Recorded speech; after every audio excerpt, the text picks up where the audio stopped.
3절 너희는 약한 손을 강하게 하며 떨리는 무릎을 굳게 하며 4절 겁내는 자들에게 이르기를 굳세어라 두려워하지 말라 보라 너희 하나님이 오사 보복하시며 갚아 주실 것이라 하나님이 오사 너희를 구하시리라 하라.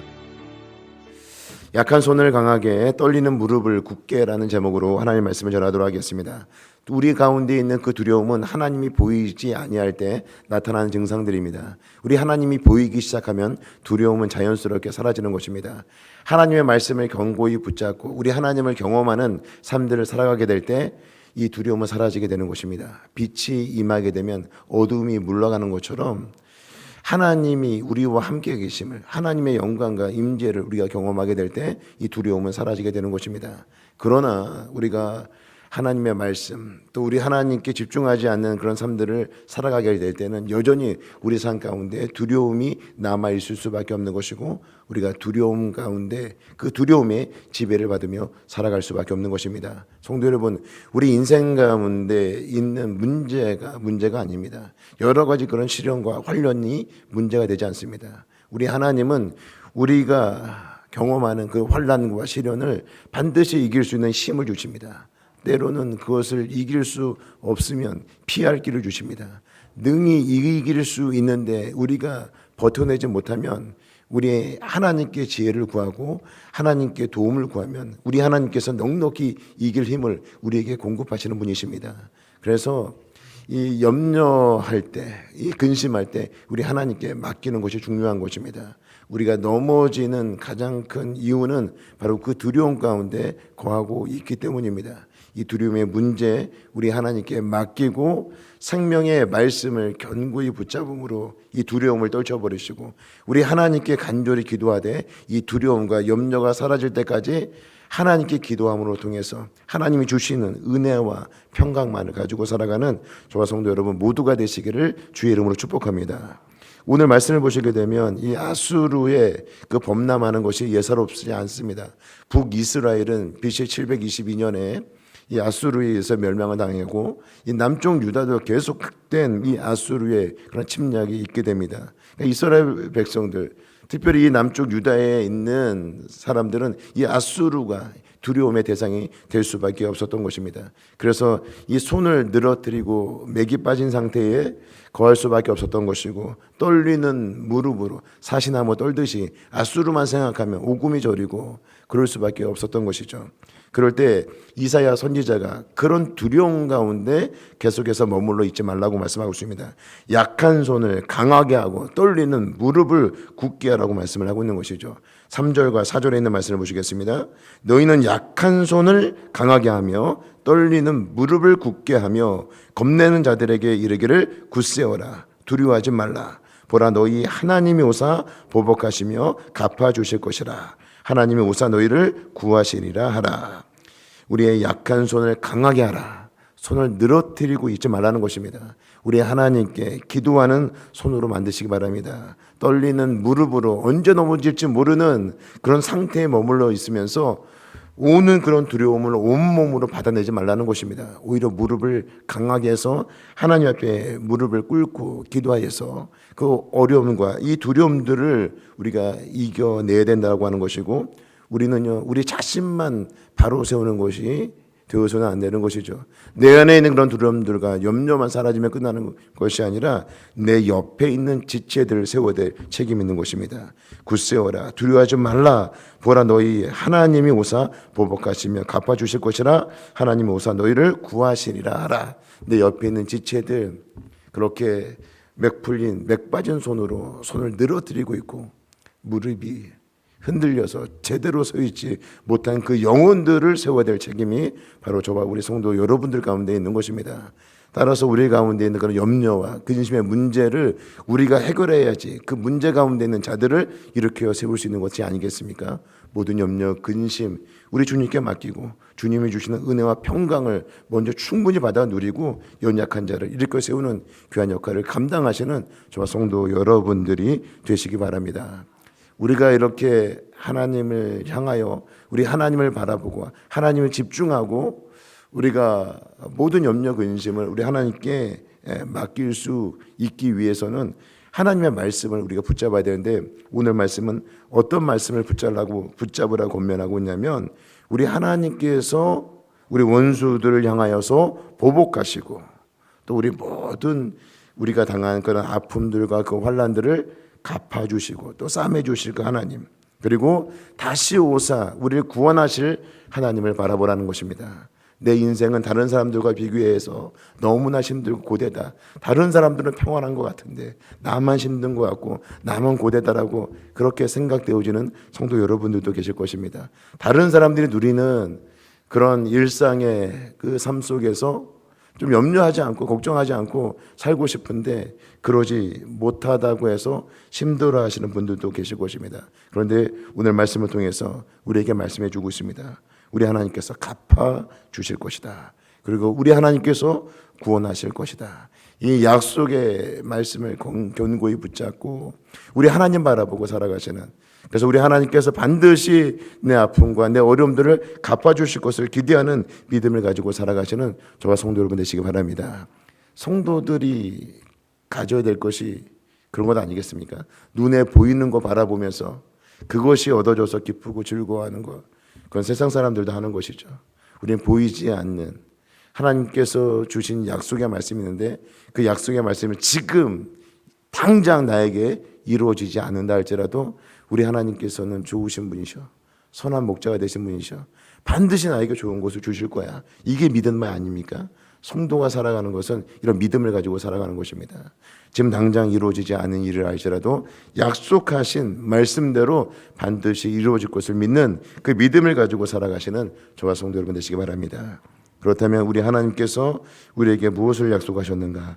1절에 있는 말씀을 보시면 광야와 메마른 땅이 기뻐하며 사막이 백합화 같이 피어 즐거워하며, 광야와 메마른 땅, 사막, 전혀 생명이 깃들 수 없는 곳을 다시금 하나님께서 회복하실 것을 말씀하고 있습니다. 대적들에 의하여서 철저하게 짓밟혀서 생명의 기운을 느낄 수 없는 그 메마른 땅, 이 사막에도 하나님께서 생명을 공급하신다는 것입니다. 2절에 있는 말씀 볼까요? 무성하게 피어 기쁜 노래로 즐거워하며 레바논의 영광과 갈멜과 시온의 아름다움을 얻을 것이라. 그것들이 여호와의 영광 곧 우리 하나님의 아름다움을 보리로다. 철저하게 짓밟힌 과거의 풍요로웠던 땅인데 대적들에 의해서 짓밟혀서 생명의 기운이 느껴지지 아니하였던 그곳을 다시금 하나님께서 회복시키셔서, 하나님의 창조시와 같이 회복시키셔서 하나님의 영광을 그곳이 드러내게 할 것을 말씀하고 있는 것입니다.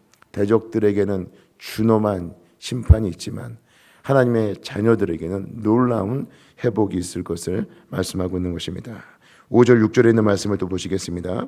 그때 맹인의 눈이 밝을 것이며 못 듣는 사람의 귀가 열릴 것이며 그때 저는 자는 사슴같이 뛸 것이며 말 못하는 자의 혀는 노래하리니 이는 광야에서 물이 솟겠고 사막에서 시내가 흐를 것임이라.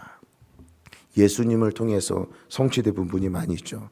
맹인이 눈을 뜰 것이며 예수님의 공생의 사역을 통해서 이와 같은 일들을 하셨습니다. 못 듣는 사람의 귀가 열렸습니다. 저는 자가 뛰게 되었습니다. 말 못하는 자의 혀가 풀리고 하나님을 찬양하게 되었습니다. 이와 같은 놀라운 일들이 예수님을 통해서 실현되었습니다. 앞으로도 하나님께서 하신 이 약속의 말씀들은 반드시 성취되어질 것입니다. 무엇보다도 광야에서 물이 솟겠고 사막에서 시내가 흐를 것입니다. 우리 그 메마른 삶, 메마른 인생 가운데 예수님이 찾아오시고 또 성령을 우리 가운데 보내주셔서 더 이상 메마르지 않는, 오히려 샘이 계속해서 솟아나는 복된 삶을 살도록 예수 그리스도를 통해서 우리에게 허락하신 것입니다. 우리의 삶은 어떻습니까? 사막과 같이 메마른 삶이었는데 이제 주님으로 인하여 성령이 우리 안에 계셔서 그 메마른 땅이 이제는 시내가 되고 그 메마른 땅이 이제는 생수가 넘치는 그런 곳으로 변화되었습니까? 이미 하나님께서 우리 심령을 그렇게 성령을 통해서 변화시킨 줄로 믿습니다. 우리 성령을 의지하고 이 새벽에 간절히 기도함을 통해서 예수 그리스도께서 공급하시는 그 생명을 공급받는 복된 시간이 되시길 바랍니다. 그리고 하나님의 온전한 회복을 또한 말씀을 하고 있는데요. 7절부터 조금씩 보겠습니다.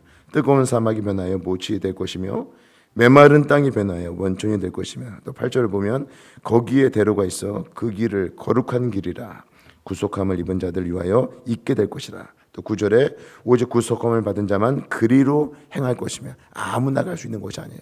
구속함을 받는 자, 예수를 믿고 이 땅에서 믿음의 삶을 살아간 자들, 철저하게 우리 주님을 의지하고 주님과 인격적 교제 속에서 그 풍성한 복을 받아 누리는 자만이 그의 나라에서 그리로, 그 거룩한 길로 행할 수 있다라고 말씀하고 있습니다. 마지막 10절에 있는 말씀은 우리 같이 한 목소리를 읽도록 하겠습니다. 여호와의 속량함을 받은 자들이 돌아오되 노래하며 시온에 이르러 그들의 머리 위에 영영한 희락을 띠고 기쁨과 즐거움을 얻으리니 슬픔과 탄식이 사라지리로다. 아멘. 지금 현재 우리의 삶은 고단할 수 있어요. 지금 우리의 삶은 힘들 수 있어요. 여러 가지 시련들이 한꺼번에 우리에게 다가올 수 있습니다. 그러나 그의 나라가 이 땅 가운데 도래하게 될 때 영영한 희락을 띠고 기쁨과 즐거움을 얻으리니 슬픔과 탄식이 사라지리로다. 주님이 임하게 될 그날을 우리가 꿈꾸며 삶을 살아가야 되지 않겠습니까? 우리 가운데 있는 두려움 왜 생긴 겁니까? 우리 가운데 있는 염려 근심이 도대체 왜 있는 겁니까? 우리가 이 땅에 너무나 많은 것을 기대하고 살아가고 있기 때문에, 인생의 짐들을 우리가 너무나 많이 짊어지고 있기 때문에 발생한 문제들이 아닌가를 다시 한번 이 새벽에 생각해 봤으면 좋겠습니다. 우리 주님의 십자가 앞에 여러분들의 짐들을 내려놓으시기 바랍니다. 수고하고 무거운 짐진 자들아 다 내게로 오라. 내가 너희를 쉬게 하리라. 주님의 그 진정한 쉼을 경험하고 맛보는 이 새벽이 될 수 있기를, 오늘 하루의 삶이 될 수 있기를 주의 이름으로 축복합니다. 기도하시겠습니다. 이제 오늘 받은 말씀으로 함께 기도하겠습니다. 두려움이 변하여 기쁨이 충만할 때까지 맥이 빠져 약한 손을 강하게 하고 떨리는 무릎을 굳게 하고 기도하게 하옵소서. 약속의 말씀을 붙잡고 장차 올 그날을 소망하며 모든 두려움을 이기고 믿음으로 살아가는 성도가 되게 하옵소서. 함께 기도하겠습니다.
이제 개인의 기도 제목을 가지고 하나님 앞에 기도하시기 바랍니다.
수고하셨습니다. 오늘도 하나님의 인도하심 가운데 승리의 하루를 보내시는 우리 재건부평교회 모든 성도님들이 되시기를 주님의 이름으로 축복합니다.